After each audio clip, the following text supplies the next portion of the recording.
Bonjour et bienvenue au premier chapitre de Maladie de Lyme, Borrelia et fibromyalgie. Alors, dans ces premiers instants, je voudrais vous expliquer les 4 stades d'infection de Borrelia ainsi que la symptomatologie que l'on trouve souvent chez les personnes atteintes de Lyme. Donc, voyons ensemble la petite présentation en PowerPoint que je vous ai préparée et à tout de suite. En définition, en général,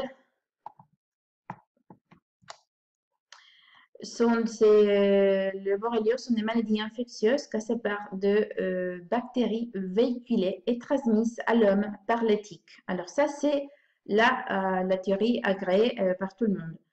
Mais aussi, ces bactéries sont transmises par tout autre vecteur. Attention!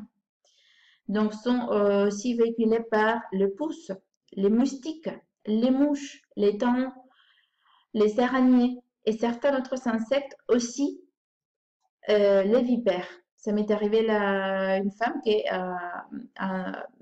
atteinte d'une borréliose suite à une morsure de vipère en montagne. Donc, voyez-vous que, voilà, ça ne peut pas être qu'une tique. La bactérie, en effet, c'est un espiroquète. Et c'est d'où la difficulté parce que les espiroquètes ne se trouvent pas facilement avec de analyses sanguins parce qu'on ne les trouve pas. En effet, et ils sont cachés dans les globules rouges. Donc, c'est comme si on devait percer les globules rouges pour les trouver, pour qu'ils soient libres pour les tester. Et ensuite, on va voir aussi qu'elle se cache derrière de biofilms. Donc, ça fait que cette bactérie soit très difficile de trouver par de sérologie actuelle. Donc, en effet, elle vit dans les intestins et la salive des insectes ou de vecteurs. Et une fois qu'on est piqué, qu'on est mordu, si le vecteur était porteur de la borréliose, on a le risque de déclencher la maladie. En effet. Donc, parfois, alors il y a une grande difficulté pour la trouver parce qu'elle se trouve aussi en concomitance avec une babésiose, une candidose, une présence excessive de verre, une parasitose, de la mononucléose dont on trouve le cytomégalo et l'Epstein-Barr. Bien sûr que tout ça implique un terrain faible, un système immunitaire faible, mais, de même, la borréliose peut rester effectivement et peut se cacher derrière une façade de candidose, par exemple, une façade de mononucléose. Donc, il faut vraiment faire attention et tester. Moi, je trouve, voilà, tout de suite, je veux parler de la sérologie, la problématique de trouver des méthodes efficaces pour constater la présence de Borrelia. Mais après, je vous proposerai des autres choses. Alors, le cycle de vie de la tique. Donc, d'abord, on a l'œuf. Donc, on a l'œuf et la femelle fait environ 3000 œufs qui, après un repas, devient une larve qui a besoin déjà d'un repas sanguin. Donc là, il va chez les souris, de petits rodents et devient une nymphe parce qu'elle a besoin de ses seins pour grandir, bien sûr. Une fois une nymphe, elle devient un mâle ou une femelle. Et, et un adulte, là, il va vers les cerfs, vers les cochons sauvages, tout ça. Donc, on a la larve, la nymphe, le mâle adulte, qui là, déjà, donc c'est que la larve qui a 6 pattes, et puis elle en a 8. Et l'adulte femelle. Une fois qu'on est piqué, si la tique prenant en compte que la borréliose les résultats d'une piqûre de tique et pas d'une autre chose, parce qu'on verra aussi que, comme les moustiques, ou voilà. Donc, peu importe, le vecteur infecté, et donc porteur de Borrelia, de la spirochète, va créer une macule, une papule, qui va entraîner un érythème migrant. Ensuite, on va avoir de la fièvre, de frissons, une asthénie, une faiblesse qui va être suivie par de problèmes, par des douleurs musculaires, par une arthrite et va entraîner aussi des problèmes cardiaques. Donc, les signes cliniques, d'abord, on a une infection débutante, on a la dissémination, l'infection chronique et la fin du cycle, c'est la neuroborréliose. Donc, ça attaque le système nerveux. Alors, je voudrais vous expliquer que l'érythème chronicum migrant, l'ESM, ne se présente pas que dans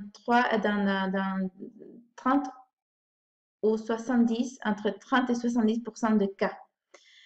Là, déjà, ça ne me plaît pas. Il y a trop d'écart. Donc, il y a plein de gens, il y a plein de monde qui, après être piqué par une tique, va avoir le SM, mais il y aura plein de gens qui ne l'auront pas. Donc, ils se diront, je n'ai pas contracté. Et ça va durer, ça va se développer depuis 3-4 semaines de la piqûre. Il faut faire attention, il faut faire la différence entre l'ECM et la réaction allergique à la salive de la tique, qui dure seulement, et que seulement, de 3 à 5 jours. Donc, on a la macule, la papule centrale, accompagnée par quoi on dit donc c'est par deux virgules. Donc voilà, on a les deux virgules. Donc si parfois on ne voit pas le cercle, la petite macule enveloppée, voilà, circondée par le cercle migrant, on a au moins les deux virgules. Donc deux taches semi-circulaires ici qu'indiquent qu'il s'agit d'un ECM de Borrelios. Voilà, là on a un autre, là on a un autre. Ça ne se voit pas trop bien, mais il est là. Donc le deux virgules sont là bas et l'autre là. Alors, un stade de dissémination, on voit, comme je vous ai dit déjà, on a la fièvre, les frissons, le céphalée, la malaise, la fatigue, les adénopathies. Donc, parfois, ces adénopathies, on pense qu'il s'agit de mononucléose. Donc, on va chez le médecin, il nous fait les IgM et les IgG pour la mononucléose. Il vient déjà mal interprété parce que souvent, c'est une maladie concomitante. Donc, c'est une infection concomitante. Borrelia, cytomégalo, Epstein-Barr sont concomitantes, je trouve. Et c'est aussi accompagné de myalgie, de raideur articulaire, d'arthralgie, maux de gorge, tout. Les inflammations oculaires je trouve, sont très très typiques. Des conjonctivites, des uveites, de la sensation de sable dans les yeux, de sécheresse oculaire, tout ça vient avec les stades de dissémination. Ainsi qu'il est accompagné par une méningite et la paralysie de Bell. À un stade d'infection chronique, on trouve tous les sites. Donc, on trouve les arthrites, les sacrodermatites, tous les sites dont vous pouvez penser. Aussi, on trouve une baisse de système immunitaire ici. Donc, on a une manifestation comme de leucocytose. Et surtout, à quoi on n'en pense pas souvent quand les patients viennent, parfois eux-mêmes oublient de dire aux professionnels de santé, si ce n'est pas un cardiologue, de dire j'ai problème de cœur, j'ai des arythmies cardiaques, voilà, vraiment il s'oublie. Donc il faut tenir les arythmies cardiaques en considération comme faisant partie de l'infection chronique. Et enfin, la neuroborréliose. Donc, on a toutes les modifications neurologiques possibles, le encéphalite, les polynévrites, la confusion, la tête que j'appelle la tête de coton, donc comme on dit en anglais, de brain fog. Donc, on pense pas bien, on a difficulté pour raisonner, pour faire sortir des mots, pour étudier, même pour se socialiser. Et enfin, il est aussi accompagné par le développement de maladies auto-immunes. Vous voyez que c'est assez préoccupant le fait que au niveau européen, il se croit que la maladie de Lyme, la borréliose, doit être traitée qu'à un stade aigu. J'ai contacté plusieurs labos et tous m'ont dit que la maladie se traite qu'à un stade aigu. Et là, je trouve ridicule parce que quand on constate, et ça sont des statistiques de 2013, vous voyez que la fatigue touche 76% de gens en état aigu, mais en état chronique 69%. Donc, la fatigue reste. Le douleur le mot tête reste, il diminue à peine 20%. Le problème de peau, bon, ça c'est, non, je pense que ça s'agit surtout de rythme migrant. Mais le fièvre c'est présent dans 60% de cas de maladie aiguë de Lyme. Mais ici, ils ne sont pas continus. Mais je trouve que surtout le lignée, donc les gens atteints de Lyme, le fibromyalgique, qui est surtout, il y a plein de fibromyalgiques qui sont mal diagnostiqués. Donc déjà, la fibromyalgie n'existe pas parce que c'est un syndrome, mais combien de gens viennent me voir qui ont une fièvre constante? On ne peut pas même la considérer une fièvre pour aller au premier secours, pour aller chez les médecins. C'est 37,3, 37,5 et ça reste. Et ça diminue jamais. Et ça reste pendant des années, pendant des années. Et la personne continue comme ça, avec cette température. Et on n'explique pas pourquoi. Donc, ça, c'est une manifestation de Lyme. Voilà, le douleur musculaire, articulaire, le douleur au cervical et problème de sommeil. Vous voyez que ça monte, hein. De la phase aiguë à la phase chronique, ça monte de 41 à 66%. Donc, ça, c'est très significatif.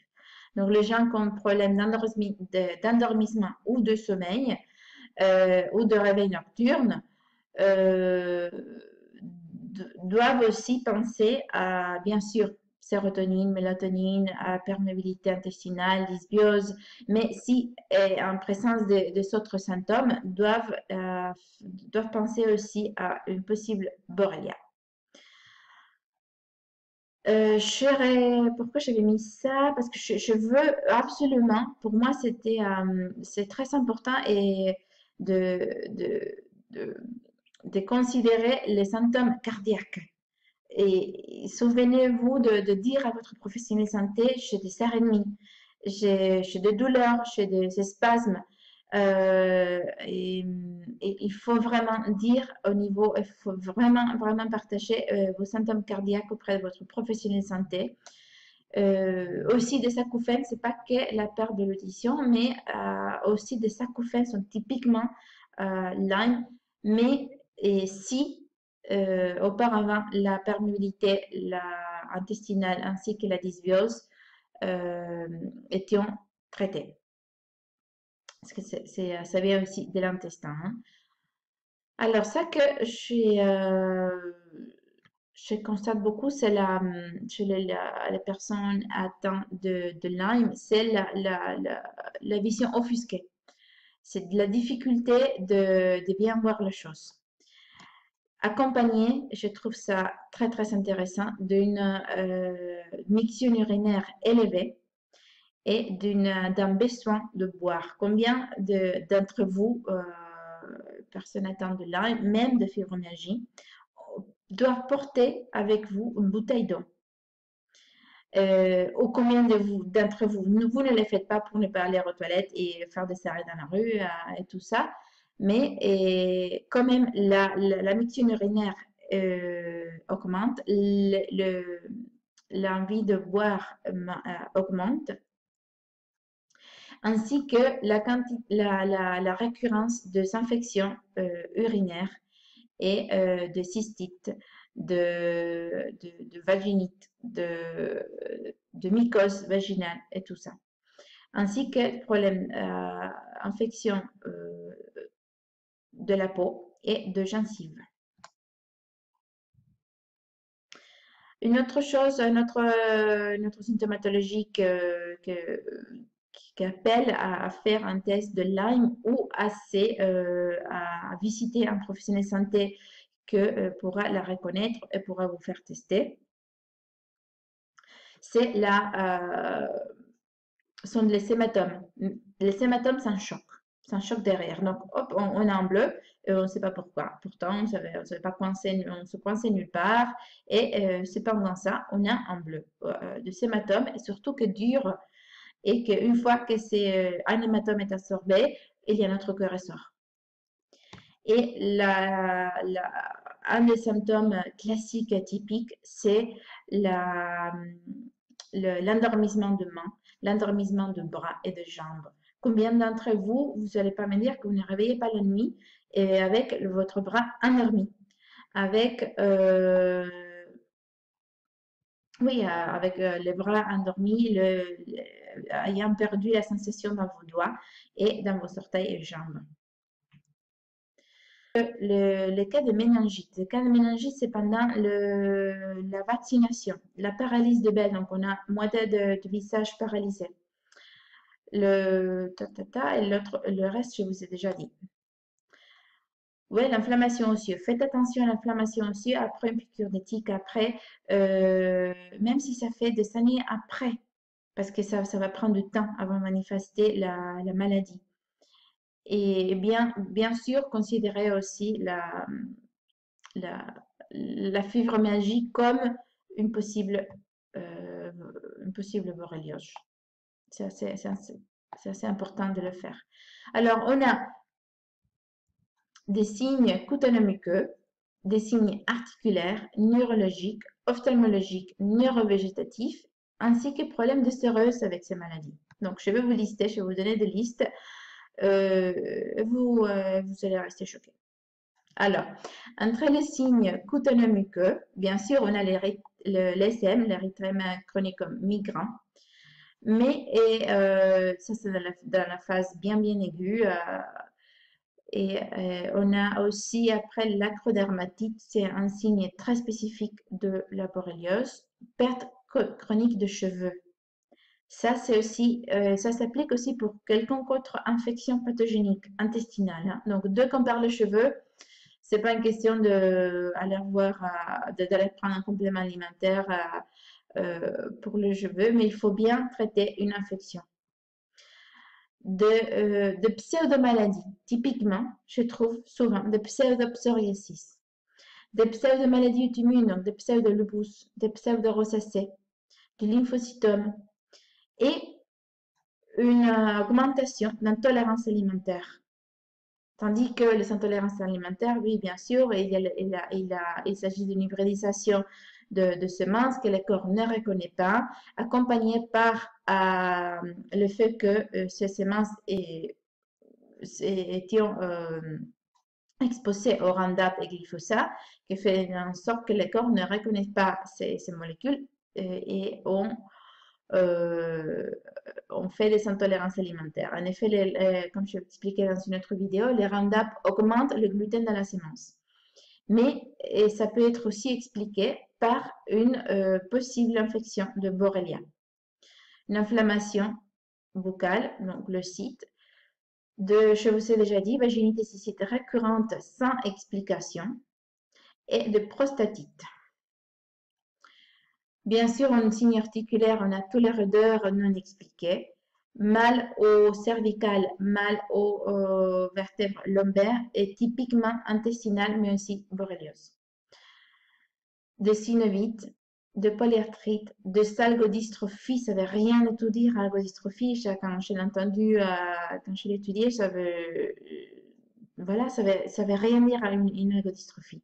Quand un médecin vous diagnostique avec une ergodystrophie, cherchez ailleurs, cherchez à approfondir un petit peu pourquoi cette ergodystrophie, parce que physiologiquement, c'est euh, c'est euh, c'est une condition, c'est une maladie que je ne peux pas l'expliquer autre que par la borrelia. Et l'intestin, bien sûr. Et attention, j'ai dit pendant des années, les douleurs de croissance auprès des enfants n'existent pas. D'accord? Si les douleurs de croissance n'existent pas, soit c'est problème d'assimilation de calcium, parce qu'il y a de plomb, parce qu'il y a un excès d'aluminium qui entraîne une manque de vitamine D et par conséquent, il y a une malabsorption de calcium, ou il y a une borrelia ou une rickettsia, parce que ça, c'est une autre maladie concomitante de la borrelia, donc la rickettsia, la babésiose, la candidose, le parasitose, etc. Donc, si vous manifestez une rickettsia, cherchez aussi pour borrelia ou moi, je proposerai un protocole qui est fait pour tout. Et ça, c'est très facile avec la médecine douce. Par rapport aux signes neurologiques, on a les troubles cognitifs et nepsiques, problème de concentration. Combien d'entre vous, personnes atteintes de Lyme, vous devez arrêter le travail. Vous devez arrêter de travailler. Parce que, vous savez, la tête, j'ai entendu de patients qui me disent la tête de Limé. Donc, ils ne peuvent pas mener une vie normale au travail. Ils sont mal à se souvenir des choses. Ils ont du mal à retenir une page d'une lecture qu'ils viennent de faire. Il y a aussi le changement de l'humour, les impatiences de jambes, toutes les neuropathies. Attention ici parce que tout ça, je veux dire, sont des choses atypiques. Donc, de sclérose en plaques atypique, de l'Alzheimer et la maladie de Parkinson atypique. Donc, ça se développe après une piqûre de tique ou ou après une infection à travers un autre vecteur. De paralysie, des troubles autistiques, l'hyperactivité et le syndrome de la Tourette. Au niveau ophtalmologique, ça qui se répète de personne à personne, c'est la vision floue, le sable dans les yeux, l'uvéite, la déméla qui augmente, le trouble tous les troubles de la vision et surtout le corps flottant. Attention, les corps flottants sont un signe de parasites vers et de s'améva intestinale. Je l'ai toujours dit ça. Mais les corps flottants peuvent être aussi de parasites intraoculaires de la borrelia. Donc, si vous voyez ces petits points ou en forme de spiroquette, comme je vous montrais, ça, c'est signe sûr de borrelia maladie de Lyme. La vision floue et l'éblouissement. Combien d'entre vous, vous devez arrêter de conduire la nuit? Une fois qu'il fait soir, vous savez, là, vous ne tardez pas à rentrer chez vous. Parce que le feu de les autres voitures vous font mal à vos yeux. Et aussi, bien sûr, la sensation de regarder votre environnement plus proche à travers un brouillard. Et que ça entraîne aussi de troubles des excès ou de déficits sensoriels. Donc, on entend beaucoup moins ou on entend tout à 5000 décibels plus haut de quoi c'est le bruit réellement. On a des déséquilibres. On a un goût qui change, où on perd le goût, ou on a où ça change, une olfaction aussi, on sent tout, on sent la transpiration d'une personne à 1 kilomètre, et où on perd en effet la faculté. Alors, en ce qui concerne le signe neurovégétatif, on a tous les troubles cardiaques. Donc, on a les extrasystoles, les palpitations, on a les troubles du sommeil, les apnées du sommeil.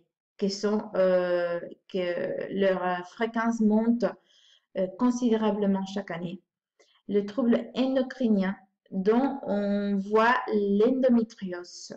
L'endométriose, en effet, peut être causée, attention, la péritonite d'une endométriose peut être causée par une borrelia. Donc, attention à toutes les femmes atteintes d'endométriose. Bien sûr, il y a l'excès estrogénique, la baisse progestéronique. Il faut bien trouver pourquoi cet excès estrogénique qui vient surtout d'une présence de Roundup dans le corps, le fait de boire de l'eau en bouteille plastique, etc. Mais aussi, il faut considérer l'aspect Lyme derrière. Réponse aux stimuli inadéquats, mais ça, je viens de vous l'écrire au niveau de goût, d'olfaction, d'audition, tout ça. Le neurodystrophie et les troubles de l'attention, surtout de hypertension, mais pas que. Problème de cirrhose, donc on a les problèmes au poumon avec une pleurésie, de péricardite dans le cœur, dans la cirrhose cardiaque, on a des douleurs sans étiologie, donc on ne sait pas pourquoi on a mal, on n'a pas de cause. Des synovites récurrentes, de l'inflammation des méningites, ainsi que des inflammations vaginales ou testiculaires. Attention, je voudrais bien faire la différence entre une asthénie de Borrelia et une asthénie où la personne n'est pas atteinte de Borrelia. Donc, l'asthénie peut être aussi causée par des troubles de sécrétion de cortisol, peut venir d'un problème mitochondrial, et ça arrive. Ça arrive que la mitochondrie, l'usine cellulaire du corps, est fatiguée. Et là, il faut traiter différemment parce que ce n'est pas la borrelia. Une baisse d'oxygénation tissulaire est accompagnée par, donc quand je fais le test sanguin dans mon microscope au champ noir, on voit la formation rouleau, donc ça veut dire que le globule rouge sont attachés les uns avec les autres. Donc c'est que la première globule rouge et la dernière qui sont porteurs d'oxygène et donc de fer. Donc comme ça on peut justifier l'asthénie ainsi que par une hypovitaminose de vitamine D3, une hypothyroïdie, même si la borrelia peut entraîner une hypothyroïdie, des apnées non liées à la borrelia et de l'hyposurrénalisme. Donc, quand les surrénales sont désormais épuisées suite à un burn-out. Attention, toutes les maladies auto-immunes peuvent être causées par une borrelia, donc il faut se faire tester.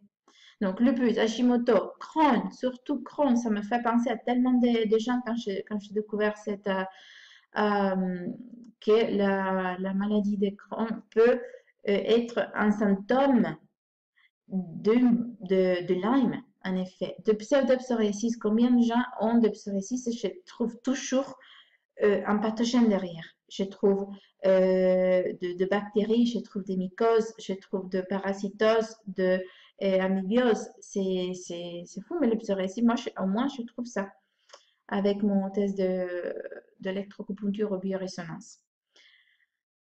On a aussi les hépatites chroniques, une demi-initiation et, comme je vous ai déjà dit, la maladie d'Alzheimer atypique.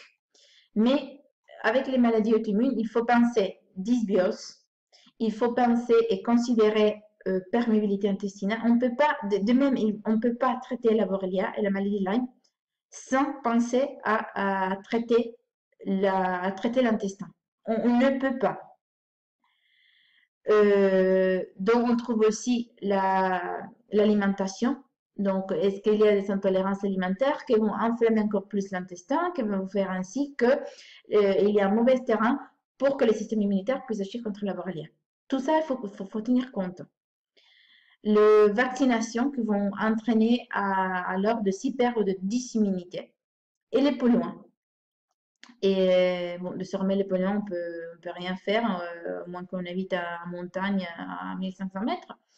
mais au moins savoir comment le s'éviter par des choses simples. Donc, on évite la pollution à l'électrosmog, on éteint la box, parce que, attention, la borréliose fait en sorte que les gens deviennent hypersensibles. Mais ça, c'est pour tous les pathogènes aussi. Hein. Tous les pathogènes intestinaux, plus il y a de dysbiose, plus il y aura une électrosensibilité. Parce que les bactéries, alors, ce n'est pas le cas de la Borrelia. La Borrelia dépend en manganèse. Donc, elle est manganèse dépendante.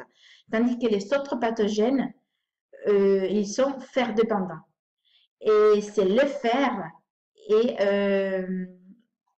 qui va faire d'antenne pour les hautes et les basses fréquences. D'accord? Donc, plus on a une dysbiose, plus on va avoir de fer dans le corps de ces bactéries qui va faire d'antenne pour les hautes et les basses fréquences. Et ça va finir à une électrosensibilité extrême. Donc, fouillez pas à la montagne, fouillez pas dans une caverne, traitez votre dysbiose, traitez votre perméabilité intestinale, traitez entre les dysbioses, traitez bien, voilà, testez pour une borréliose et l'hypersensibilité diminuera en conséquence. Et le plus loin, comme ça, il ne faut pas avoir de l'eau en bouteille plastique. Il n'y a pas que les bisphénols, hein, parce qu'ils ont trouvé les bisphénols A, mais il y a le B, le C, il y a plein de bisphénols dont la France ne considère pas et on continue à boire ça. Donc, une fois que vous ouvrez la bouteille en plastique, le plasticide, c'est une question de secondes, vont être diffusés dans l'eau que vous allez boire. Plus vous recyclez cette bouteille, pire sera la contamination. Donc, tenez ça compte. Parfois, c'est mieux d'installer un filtre de robinet dans votre maison que polluer la planète avec du plastique et aussi vous polluer avec des estrogènes synthétiques. De ce fait, je voudrais vous dire que je trouve c'est incroyable la quantité de jeunes hommes entre l'âge du age gap, donc c'est entre 18 ans et 25 ans que j'ai vu plein l'année dernière, et tous avec des jeunes hommes avec une baisse considérable de testostérone. Là, je n'ai pas fait de spermomyogramme, mais quand même, je voudrais bien savoir où ils sont par rapport à ça. Et sont de jeunes hommes que voient de l'eau en bouteille en plastique, mais consomment aussi 2 à 3 yaourts de soja et mangent aussi de tofu. Donc, considérez l'alimentation comme une source de pollution quand il s'agit de produits à base de soja. C'est pas trop connu en France, mais en Australie, on traitait ça beaucoup. On testait nos patients pour ça. Une présence de cryptorrholies. Ça peut être testé à Paris, mais en France, ça va pas trop la peine s'il y a de problèmes d'humour, d'humeur, de sauts et des bas, des hystéries. Et donc, on perd la patience et d'un seul coup, tout va bien, on a tout oublié. Ça, c'est typiquement cryptopyrrolie. Et la traite avec du zinc et de la pyridoxe 5 phosphate, ou autrement dit la vitamine B6, et avec de l'huile de nangre. Mais bon, ça il peut se faire que la cryptopyrrolurie soit un symptôme et pas une vraie maladie, et soit un symptôme de la borréliose. L'absence de l'enzyme alcool déshydrogénase sont les gens qui coûtent pas très cher quand ils sortent, parce qu'ils boivent un tout petit peu d'alcool et c'est fini. Ils sont burins. Donc, c'est l'intolérance totale à l'alcool et s'améliore après traitement. Donc, on va considérer si on veut être pas trop cher au bar ou traiter la borrélia. Non, je rigole. Mais c'est vraiment à considérer comme un symptôme de borrélia, l'incapacité de digérer et de métaboliser l'alcool. Donc, les gens qui boivent et tout de suite s'endorment. ou les gens qui boivent. Moi, j'étais dans cette catégorie à l'époque. Je sentais le verre de vin et j'étais, voilà, ça me suffisait. J'étais très bien, très contente. Mais bon, c'est pas bien parce que là, la borréliose derrière. Donc, le type de propagation, ça dépend d'où le vecteur a piqué, a mordu, ou comment la maladie a été contractée. Donc, si la tique pique où il y avait un nerf, bien sûr, le résultat sera une borréliose neurologique. Si le poisson de la tique va au niveau lymphatique, bon, la borréliose, c'est la propagation sera lymphatique ou vasculaire. Et le vasculaire, on le sait quand on a des hématomes sans avoir eu un choc, nécessairement. Donc, bien sûr, les types de contractions, comme je vous ai dit au début, c'est un type de contraction vectorielle, mais aussi, et là, c'est où il faut faire attention, parce que combien d'entre vous, soit limés, soit fibromyalgiques, disent, j'ai aussi un enfant qui a la même chose que moi. Donc, le médecin dit, ah, c'est génétique. Ou maintenant, sur Maître Cool et Chic, on dit, oh, c'est épigénétique. Mais bon, c'est une des transmissions, c'est à travers la placenta. Donc, on a transmission salivaire, urinaire, in utero, mais aussi on peut être atteinte avec, étant en contact avec des sécrétions vaginales, de sperme et avec des transfusions sanguines contaminées avec de borrelia. Donc, attention aux transfusions. Bien. Alors, on a vu dans ces premiers chapitres comment la symptomatologie peut aussi faire partie des autres conditions de santé. Alors, c'est pas parce que je fais mention parce que j'ai listé les 4 stades et la symptomatologie possible reconnue faisant partie du Lyme que vous êtes atteint de Lyme. Donc, il faut vraiment tester. Surtout parce que on peut être atteint de babésiose, on peut avoir une candidose, une parasitose, une amébiose, une mononucléose, toutes les choses que vous voulez faire, mais qui font pas, qui fait en sorte que vous n'avez pas Lyme, mais qui crée presque les mêmes symptômes. Donc, c'est d'où la difficulté de diagnostiquer effectivement cette maladie. Donc, la meilleure chose à faire, c'est d'abord de ne pas paniquer. Et ensuite, de vous faire tester, de trouver un professionnel de santé que va savoir faire la distinction d'un vrai problème cardiaque à des symptômes cardiaques provenant d'une infection de Borrelia, d'une pseudopsoriasis à une psoriasis vraiment auto-immune. Donc, voilà. Donc, je vous dis ça. Dans le deuxième chapitre qu'on va voir tout de suite, dans l'épisode qui suit, dans la prochaine vidéo, je parlerai de problème de sérologie. Donc, le problème de diagnostic de ces maladies.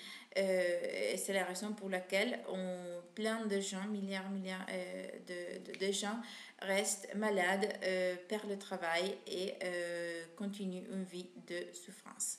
Donc, je vais vous expliquer pourquoi et comment la surpasser. À tout de suite.